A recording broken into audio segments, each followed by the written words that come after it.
निवेश की दुनिया में इतने सारे विकल्प हैं कि ये समझना कि शुरू कहाँ से करें बहुत मुश्किल हो सकता है। हर तरफ से सलाहें मिलती हैं, नए नए ट्रेंड्स आते रहते हैं। तो चलिए आज इस पूरी उलझन को सुलझाते हैं और एक साफ सुथरा रास्ता बनाने की कोशिश करते हैं। सच में ये सबसे बड़ी मुश्किल है जब हर कोई अगली बड़ी चीज के बारे में बात कर रहा हो। तो ये समझना लगभग नामुमकिन सा लगता है कि किसी एक निवेशक के लिए क्या सही होगा। ये एक तरह का जाल है जिसमें कई नए निवेशक अक्सर फंस जाते हैं और फिर कोई फैसला ही नहीं कर पाते। लेकिन क्या हो अगर हम अपनी पूरी सोच को ही बदल दें और बस ये एक सवाल खुद से पूछें। ये अकेला सवाल पूरी निवेश की प्रक्रिया को बाहरी शोर शराबे से हटाकर एकदम पर्सनल बना देता है। मतलब दूसरों की नकल करने के बजाय फोकस अपनी खुद की सिचुएशन पर आ जाता है। और देखिए, यही आज की चर्चा का सबसे जरूरी आइडिया है। सफल निवेश एक बहुत ही पर्सनल सफर है। कोई एक स्ट्रैटेजी जो किसी के लिए कमाल कर दे, जरूरी नहीं कि वो दूसरे के लिए भी काम करे। इसीलिए सबसे जरूरी कदम है एक पर्सनल इन्वेस्टमेंट ब्लूप्रिंट तैयार करना।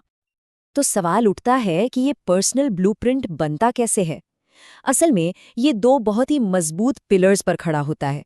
पहला, एक निवेशक अपने पैसे से हासिल क्या करना चाहता है, और दूसरा, वो उस रास्ते में आने वाले उतार चढ़ाव को कितना झेल सकता है। ठीक है, तो चलिए पहले पिलर को थोड़ा और गहराई से समझते हैं। मतलब अपने फाइनेंशियल गोल्स को समझना और उन्हें ठीक से ऑर्गेनाइज करना। देखिए, फाइनेंशियल गोल्स का मतलब सिर्फ पैसे बचाना नहीं होता। ये असल में जिंदगी के वो बड़े पड़ाव हैं जिनके लिए हम तैयारी करते हैं। चाहे वो सपनों का घर खरीदना हो, बच्चों की हायर एजुकेशन हो, या फिर एक टेंशन फ्री रिटायरमेंट। यही लक्ष्य हमारे निवेश को एक मकसद देते हैं। इस काम को करने का एक सिंपल सा 3 स्टेप का प्रोसेस है। सबसे पहले अपने सभी पर्सनल और फैमिली फाइनेंशियल गोल्स की एक लिस्ट बनाइए। इसके बाद उन गोल्स को उनकी इंपॉर्टेंस के हिसाब से रैंक कीजिए और आखिर में हर गोल के लिए एक टाइमलाइन तय कीजिए। और यहीं पर टाइमलाइन की इंपॉर्टेंस समझ आती है। सोचिए, अगर 2 साल में कार खरीदनी है तो ये एक शॉर्ट टर्म गोल है। इसके लिए एक सुरक्षित और स्थिर निवेश चाहिए। वहीं दूसरी तरफ 30 साल बाद की रिटायरमेंट है, जो एक लॉन्ग टर्म गोल है। इसमें ज्यादा रिटर्न के लिए ज्यादा जोखिम लिया जा सकता है। चलिए अब बात करते हैं दूसरे पिलर की, जो निवेश के सफर के इमोशनल पहलू से जुड़ा है, यानी रिस्क लेने की अपनी क्षमता को समझना। ये एक बहुत ही जरूरी सवाल है जो हर किसी को खुद से पूछना चाहिए। जब बाजार गिरता है, और वो गिरेगा ही, तो क्या एक निवेशक घबरा जाएगा या शांत रह पाएगा? क्या इससे रातों की नींद खराब होगी? ये जानना बेहद जरूरी है। और इसकी वजह यह है कि मार्केट का स्वभाव ही है ऊपर नीचे होना।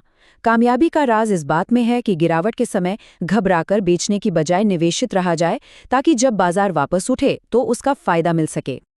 ये सवाल सीधा सीधा एक निवेशक की टाइमलाइन से जुड़ता है।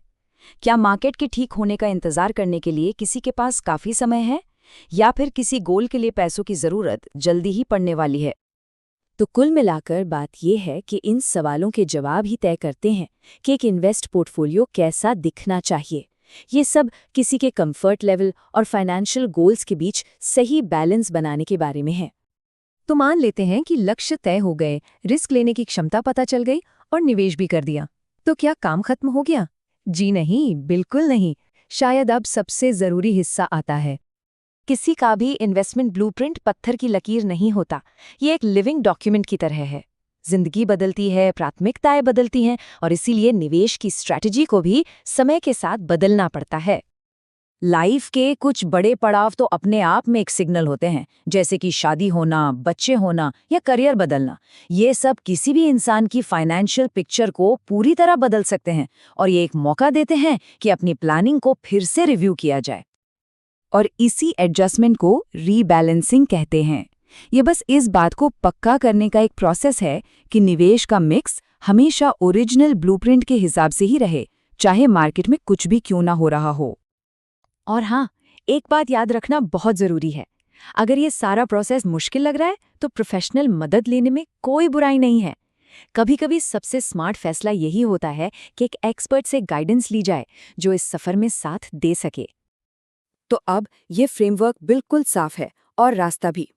असली सवाल ये है, इस ब्लूप्रिंट को ध्यान में रखते हुए एक निवेशक का पहला लक्ष्य क्या होना चाहिए?